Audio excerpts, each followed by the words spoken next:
This is Coffee with God, and I am Father Jose. Let us begin this day with the Word of God and a short reflection. The reading from the book of Isaiah, chapter 42, verses 1 to 9.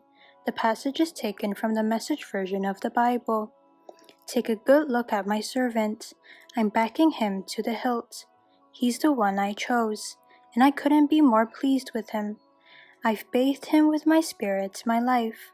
He'll set everything right among the nations. He won't call attention to what he does with loud speeches or gaudy parades. He won't brush aside the bruised and the hurt, and he won't disregard the small and insignificant. But he'll steadily and firmly set things right. He won't tire out and quit. He won't be stopped until he's finished his work to set things right on earth. Far-flung ocean islands wait expectantly for his teaching. The God who makes us alive with his own life. God's message. The God who created the cosmos, stretched out the skies, laid out the earth and all that grows from it, who breathes life into earth's people, makes them alive with his own life. I am God. I have called you to live right and well. I have taken responsibility for you, kept you safe. I have set you among my people to bind them to me, and provided you as a lighthouse to the nations, to make a start at bringing people into the open, into light, opening blind eyes, releasing prisoners from dungeons, emptying the dark prisons. I am God, that's my name. I don't franchise my glory. Don't endorse the no-God idols. Take note, the earlier predictions of judgment have been fulfilled. I'm announcing the new salvation work. Before it bursts on the scene, I'm telling you all about it.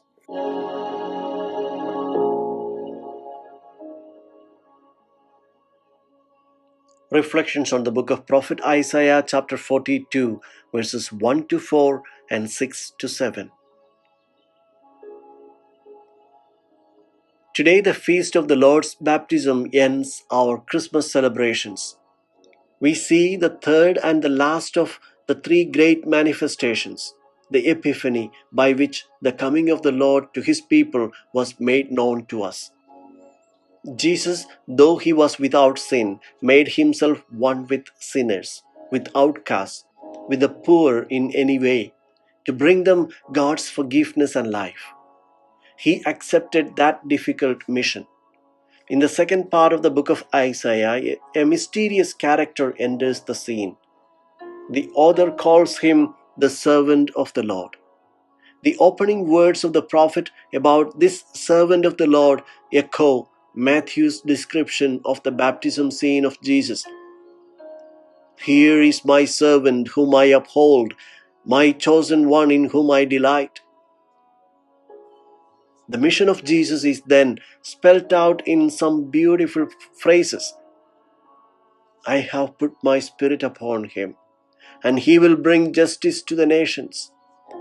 In this term, servant of the Lord, the first Christians immediately recognized the image of Jesus as mentioned in the Acts of the Apostles, chapter 8. It all started on the day when Jesus was executed. The grief-stricken disciples could not understand why the life of a good and just man had concluded in a failure. They looked for an explanation in the scriptures. In the book of Isaiah, they found the story of this servant who, after an unfair trial, was executed. They understood that God's ways are not of dominion or humiliation of enemies. It is through accepting defeats he brings the gift of life. When God entrusts someone to perform a task, he also gives him or her the ability to fulfill it. To his servant, God communicates his spirit, his irresistible force as a support. The mission entrusted to this chosen servant is to bring justice to the nations, the justice of God, which consists of benevolence, that is his salvation. The servant shall not impose himself by force, legal pressure, or threats against those who oppose him.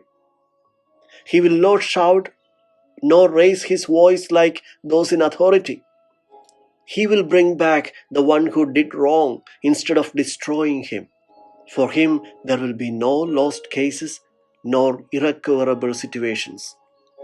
In Jesus was fulfilled all that was written in the book of Isaiah about the faithful servant of God. On the solemnity of the baptism of the Lord, the church reminds us of our own baptism and our vocation to become God's chosen servants.